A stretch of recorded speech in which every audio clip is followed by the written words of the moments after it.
வணக்கம், நான் உங்கள் chef Deena. Welcome back to chef Deena's kitchen. நம்ம சேனலில் இன்றைக்கி தேங்காய் சாதம் எப்படி பண்ணுறது பார்க்க போகிறோம். ஆல்ரெடி தேங்காய் பால் சாதம் குக்கரில் தம் பண்ணி எப்படி பண்ணுறது சொல்லி நம்ம பார்த்துருக்கோம்.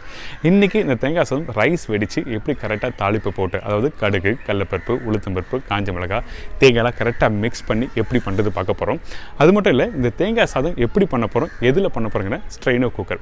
நம்ம நார்மலாக வீட்டில் எல்லோரும் குக்கர் யூஸ் பண்ணியிருப்பீங்கள்ல, அந்த குக்கரில் கரெக்டாக தண்ணி அளவு வச்சு அதுக்கப்புறம் ரைஸு குக் பண்ணி எடுப்பீங்க. ஆனால் இந்த ஸ்ட்ரெயினோ குக்கர்லேயே நீங்கள் தண்ணி கொஞ்சம் எக்ஸஸாக இருந்தாலும் கரெக்டாக ஃபில்டர் ஆகி வெளியே வரும். ஸோ இந்த மாதிரி ஒரு ஃபெசிலிட்டிஸ் உள்ள ஒரு குக்கர் தான் இந்த ஸ்ட்ரெயினோ குக்கர்.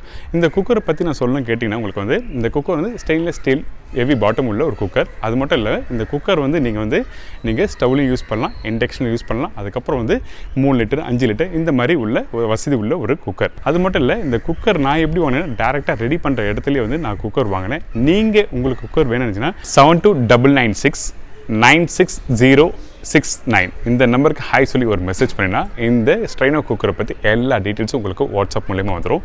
அதுக்கப்புறம் நீங்கள் விருப்பப்பட்டீங்களா வாங்கலாம். இப்போது இந்த கோகனட் ரைஸ் எப்படி பண்ணுறது பார்ப்போம். அதுக்கு முன்னாடி டிஷ்ஷுக்கு தேவையான பொருட்கள் பார்த்தலாமா. கோகனட் ரைஸ் தேவையான பொருட்கள்: அரிசி 1 கப்பு, தேங்காய் எண்ணெய் 3 டேபிள் ஸ்பூன், காஞ்ச மிளகாய் 2, கருவேப்பிலை சிறிதளவு, கொத்தமல்லி தேவையான அளவு, பச்சை மிளகாய் 2, நறுக்கிய இஞ்சி 1/4 டீஸ்பூன், கடுகு 1/4 டீஸ்பூன், சீரகம் சிறிதளவு, முந்திரி 10 நம்பர், உளுத்தம்பருப்பு 1/2 டேபிள் ஸ்பூன், கடலைப்பருப்பு 1 டேபிள் ஸ்பூன், தேங்காய் 1/2 மூடி, பெருங்காயம் சிறிதளவு, உப்பு தேவையான அளவு. இதாங்க இந்த ப்ரிப்பரேஷன் தேவையான பொருட்கள். இப்போது நம்ம ப்ரிப்பரேஷன் எப்படி பண்ணுறது பார்ப்போம். நான் சொன்ன மாதிரியே இந்த ஸ்ட்ரெயினோ குக்கரை வச்சு நம்ம பண்ண போகிறோம். இந்த ஸ்ட்ரெயினோ குக்கரை பற்றி ஒரு சின்ன ப்ரீஃப் உங்களுக்கு சொல்கிறேன், எப்படி யூஸ் பண்ணணும்.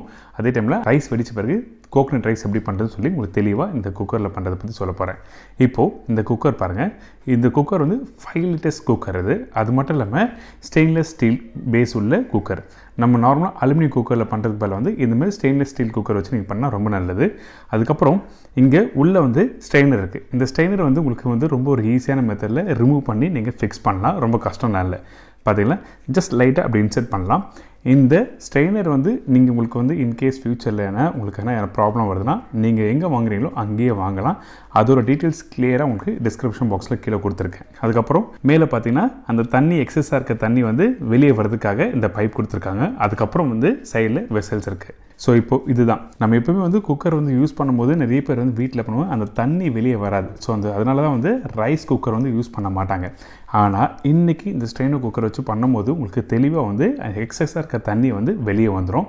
இப்போ இது எப்படி பண்ண போகிறோம், எப்படி யூஸ் பண்ண போகிறோம்னு சொல்லி உங்களுக்கு தெளிவாக இப்போ காட்டுறேன். 1 கப் அரிசி இப்போ நம்ம என்ன பண்ணால் ஊற வச்சுருக்கோம். ஊற வச்சு கரெக்டாக 25 மினிட்ஸ் ஊற வச்ச அரிசியை இப்போ இந்த குக்கரில் போட்டிருக்கோம். அதுக்கப்புறம் இந்த ஸ்ட்ரெயினரை உள்ளே இன்சர்ட் பண்ணுறேன். நீங்கள் நார்மலாக வீட்டில் எப்படி குக்கர் ஹேண்டில் பண்ணுவீங்களோ அதே மாதிரி தான், வேறு எந்த ஒரு சேஞ்சஸும் இல்லை. இதோட ப்ளஸ் பாயிண்ட் என்ன கேட்டிங்கன்னா, உங்களுக்கு அந்த எக்ஸஸாக இருக்க தண்ணியே வெளியே வந்துடும். நம்ம எப்பவுமே வீட்டில் ஒரு பாத்திரத்தில் தண்ணி வெடிக்கும் போது உங்களுக்கு இன்னொரு தட்டு வேணும், ஒரு கிளாஸ் வேணும், வெடிக்கிறதுலாம் கொஞ்சம் கஷ்டமாக இருக்கும். ஆனால் இந்த குக்கர் வச்சு பண்ணும்போது உங்களுக்கு தண்ணி எல்லாமே வெளியே வந்துடும். இப்போது நான் கரெக்டாக 1 கப்பு அரிசிக்கு 4 கப்பு தண்ணி வச்சுருக்கேன். அதாவது 1 கப்பு அரிசிக்கு ஊற வச்ச அரிசிக்கு 4 கப்பு தண்ணி வச்சு கரெக்டாக 4 விசில் விட்டு இறக்கிருக்கோம். இதே வெரைட்டி ரைஸ்னால் 4 விசில். இதே வெல்டன் ரைஸ் பண்ணணுச்சுன்னா அப்போ 5 விசில் விட்டு இருக்குன்னா உங்களுக்கு ரெடி. இந்த மாதிரி விசில் 4 விசில் விட்டுருக்கோம். அதுக்கப்புறம் விசில் வந்த பிறகு அடுப்பு ஆஃப் பண்ணுங்கள். ஒரு 2 நிமிஷம் ரெஸ்ட் விட்டுட்டு அதுக்கப்புறம் மேலே ஓப்பன் சொல்லி ஒரு பட்டன் பார்த்தீங்கன்னா அதை டர்ன் பண்ணிலாம் இந்த மாதிரி தண்ணி வெளியே வந்துடும். எக்ஸஸ் இருக்க தண்ணி எல்லாமே வந்துடும். அதாவது அந்த அரிசி வெடிக்கிற தண்ணி எல்லாம் வந்துடும். அதுக்கப்புறம் ஒரு முக்கியமான ஒரு இம்பார்ட்டன்ட் ஒரு விஷயம் சொல்கிறேன். 1 கப் அரிசிக்கு 4 கப்பு தண்ணி வைக்கணும். 1.5 கப்பு அரிசிக்கு 5 கப்பு, 2 கப் அரிசிக்கு 6 கப்பு தண்ணி. எதுக்காக இந்த தண்ணி மெஷர்மெண்ட் சொல்கிறேன்னா, நீங்கள் தண்ணி கம்மியாக வச்சுன்னா உங்களுக்கு ரைஸ் உதிரியாக வராது. அதனால தெளிவாக வாட்டர் மெஷர்மெண்ட் சொல்லியிருக்கேன். அதுக்கப்புறம் வீட்டில் 3 லிட்டர் குக்கர் எந்த அளவுக்கு அரிசி போட்டால் கரெக்டாக இருக்குன்னு சொல்லி எல்லாருக்கும் டவுட் இருக்குல்ல. ஸோ அப்போ நீங்கள் 1 கப் அரிசி இல்லை 1.5 கப் அரிசி 3 லிட்டர் குக்கரில் யூஸ் பண்ணலாம். இதே 2 கப் அரிசி பண்ணும்போது 5 லிட்டர் குக்கரில் பண்ணிங்கன்னா உங்களுக்கு தண்ணி கரெக்டாக போட்டு வெடிச்சிங்கன்னா உங்களுக்கு தனித்தனியாக உதிரியாக வந்துடும். இப்போ பாருங்கள், இப்போ ரெடி ஆகிடுச்சு. அந்த ஸ்டெயினர்லேருந்து உங்களுக்கு தண்ணி எக்ஸஸாக அந்த தண்ணி எல்லாம் வெளியே வந்தாச்சு. அதுக்கப்புறம் ஓப்பன் பண்ணால் அந்த அரிசி நல்லா உதிரியாக இருக்குது. கையில் எடுத்து காமிக்கிறதில்ல, இந்த மாதிரி. நீங்கள் வெல்டன் ரைஸ் வேணால் கரெக்டாக 5 விசில் விடுங்க. இதே நீங்கள் வெரைட்டி ரைஸ் வீட்டில் புளியோதரை, தக்காளி சாதம், லெமன் ரைஸ், கோகனட் ரைஸ் இந்த மாதிரி ரைஸ் என்ன பண்ணணும்னு வச்சிங்கன்னா அந்த டைமில் 4 விசில் விடலாம். அதுக்கப்புறம் கீழே பார்த்தீங்கன்னா அந்த வெசல்ஸ் கீழே பார்த்தீங்கன்னா ஒரு ட்ராப் கூட தண்ணி இல்லை. இந்த குக்கரை வந்து நான் ஆல்ரெடி 2 வாட்டி யூஸ் பண்ணி பார்த்தேன். இதோட ட்ராபேக்கில் என்ன இருக்குன்னு சொல்லி செக் பண்ணி பார்த்தோம். அப்படிலாம் எதுவுமே இல்லை, நல்லா சூப்பராக இருந்தது. கண்டிப்பாக நீங்கள் வீட்டில் ட்ரை பண்ணி பாருங்கள். இப்போ வந்து நம்ம ரைஸ் வெடிச்சிட்டோம். இதுக்கப்புறம் வந்து இதே குக்கரில் வந்து தாளிச்சிட்டு கோகனட் ரைஸ் எப்படி பண்ணுறது பண்ண போகிறேன். அந்த குக்கரில் 2 டேபிள் ஸ்பூன் தேங்காய் எண்ணெய் ஆட் பண்ணுங்க. அதுக்கப்புறம் கடுகு, சீரகம், உளுத்தம்பருப்பு, கடலைப்பருப்பு ஆட் பண்ணியிருக்கோம். தேங்காய் எண்ணெய் ஆட் பண்ண பிறகு வீட்டில் நீங்கள் பண்ணும்போது தேங்காய் ரைஸ் பண்ணும்போது எண்ணெய் வந்து அந்த புகை வர அளவுக்கு நீங்கள் வந்து எண்ணெய் சூடு பண்ணக்கூடாது. ஏன்னா அப்போ தான் உங்களுக்கு வந்து அந்த தேங்காயோட அந்த ஃப்ளேவர் உங்களுக்கு நல்லா அந்த ப்ரிப்ரேஷன் கரெக்டாக வரும். இதுக்கு பிறகு வந்து கருவேப்பிலை போட்டிருக்கேன். அதுக்கப்புறம் வந்து பச்சை மிளகாய்.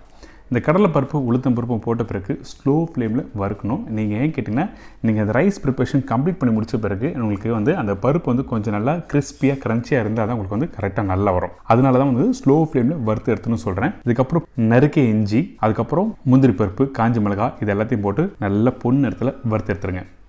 கடலைப்பருப்பு உளுத்தம்பருப்பு போட்ட பிறகு ஒரு 2 செகண்ட் கொஞ்சம் ரெஸ்ட் விட்டுட்டு அதுக்கப்புறம் மற்ற இன்க்ரீடியன்ஸ்லாம் போட்டிங்கன்னா உங்களுக்கு கரெக்டாக வதங்கி வரும். பார்த்தீங்களா, இந்த கடலைப்பருப்பு உளுத்தம்பருப்பு நல்லா கரெக்டாக வந்து உங்களுக்கு வதங்கி வந்திருக்கு. இதுக்கப்புறம் வந்து உப்பு தேவையான அளவுக்கு இந்த தாளிப்போடு மிக்ஸ் பண்ணுறேங்க. ரைஸ் போட்ட பிறகு உப்பு போட்டிங்கன்னா உங்களுக்கு வந்து கரெக்டாக மிக்ஸ் பண்ணுறதுக்கு கரெக்டாக பக்குவம் கிடைக்காது. அதனால தான் உங்களுக்கு தெளிவாக சொல்கிறேன், இந்த ரைஸ் போடுறதுக்கு முன்னாடியே வந்து சால்ட் போட்டணும். தேங்காய் வந்து நீங்கள் கொஞ்சம் லைட்டாக முத்தின தேங்காய் வந்து யூஸ் பண்ணக்கூடாது. தேங்காய் சாதத்துக்கு கொஞ்சம் லைட்டாக தேங்காய் அந்த சாஃப்டான இருக்க தேங்காய் எடுத்து நீங்கள் திருவி இதில் போடுங்க. அதுக்கப்புறம் கொத்தமல்லி தேவையான அளவுக்கு. இந்த இடம் ரொம்ப ரொம்ப இம்பார்ட்டன்ட். நீங்கள் வீட்டில் பண்ணும்போது தேங்காவை ரொம்ப நாள் வதக்கிட்டிங்கன்னா உங்களுக்கு வந்து ட்ரை ஆகிடும். ட்ரை ஆகிடுச்சுன்னா அந்த மாய்ஸ்டர் வந்து ரைஸோடு மிக்ஸ் பண்ணும்போது உங்களுக்கு கரெக்டாக கிடைக்காது. ஸோ அதனால் நீங்கள் வீட்டில் வந்து தேங்காய் அந்த தாளிப்போட போட்ட பிறகு ஒரு 2 நிமிஷம் அதிகபட்சம் நீங்கள் போட்டு நல்லா அப்படி வதக்கிட்டு அதுக்கப்புறம் நம்ம இந்த ஸ்ட்ரெயினோ குக்கரில் ரெடி பண்ண ரைஸை வந்து மேலே அந்த ரைஸை போட்டு தாளிப்போட போட்டு நல்லா க்ளோஸ் பண்ணுறேங்க. அதுக்கப்புறம் பெருங்காயம், இதுக்கு பிறகு பச்சை தேங்காய் எண்ணெய், சூடான தேங்காய் எண்ணெய் ஆட் பண்ணக்கூடாது. அந்த பச்சை தேங்காய் எண்ணெய் அப்படி ஜஸ்ட் லைட்டாக மேலே போட்டு இப்போ தம் போட போகிறோம். திருப்பியும் கொஞ்சம் லைட்டாக தேங்காய் மேலே ஆட் பண்ணுறேன். அதுக்கப்புறம் கொஞ்சம் கொத்தமல்லி கருவேப்பிலை என்ன இருக்கோ மேலே போட்டு மேலே இருக்க அந்த விசில் இல்லாமல் வெறும் மூடியை கரெக்டாக ஒரு 5 நிமிஷம் தம் போட்டு நீங்கள் ஓப்பன் பண்ணினா இந்த கோகனட் ரைஸ் ரெடி. எதுக்காக இப்படி தம் போட்டோன்னா நம்ம தாளிப்போட டைரெக்டாக அந்த ரைஸ் போட்டு மிக்ஸ் பண்ண உங்களுக்கு வந்து அந்த தேங்காய் சாதத்தோட தாளிப்பு தான் தெரியும், அந்த டேஸ்ட் தான் தெரியும். ஆனால் வந்து கரெக்டாக தம் போட்டு இது மாதிரி ஜஸ்ட் லைட்டாக திருப்பி நல்லா மிக்ஸ் பண்ணி எடுத்து சர்வ் பண்ணால் ஒரு அருமையான கோகனட் ரைஸ் ரெடி. இன்றைக்கி இந்த ஸ்ட்ரெயினோ குக்கரில் எப்படி ரைஸ் வெடிக்குது உங்களுக்கு சொல்லி கொடுத்துருக்கேன். கண்டிப்பாக ட்ரை பண்ணி பாருங்கள். அது மட்டும் இல்லாமல் அந்த குக்கரில் ரெடியான ரைஸை வச்சு உங்களுக்கு வந்து தேங்காய் சாதம் வீட்டில் எப்படி ப்ராப்பராக தாளிப்பு போட்டு பண்ணணும்னு சொல்லியிருக்கேன். ட்ரை பண்ணி பார்த்துட்டு அது ஒரு ஃபீட்பேக் கொடுங்க. இன்றைக்கி ஒரு அருமையான ஸ்டைலில் சொல்லி கொடுத்துருக்கேன். எனக்கு இந்த கோகனட் ரைஸ் எப்படி பண்ணுறது எல்லாருக்கும் ஈஸியாக செஞ்சிருக்கோம். இன்றைக்கி வந்து இந்த ஸ்ட்ரெயினோ குக்கர் வச்சு எப்படி பண்ணுறது உங்களுக்கு தெளிவாக சொல்லி கொடுத்துருக்கேன். கண்டிப்பாக வீட்டில் ட்ரை பண்ணி பாருங்கள். மேலும் இந்த ஸ்ட்ரெயினோ குக்கரை பற்றி உங்களுக்கு என்ன டீட்டெயில்ஸ் வேணால் கீழே டிஸ்கிரிப்ஷன் பாக்ஸில் தெளிவாக கொடுத்துருக்கேன், பாருங்கள். இதே மாதிரி நாளைக்கு இன்னொரு சூப்பரான சுவையான டிஷ்ஷை சந்திக்கிறேன். நன்றி, வணக்கம்.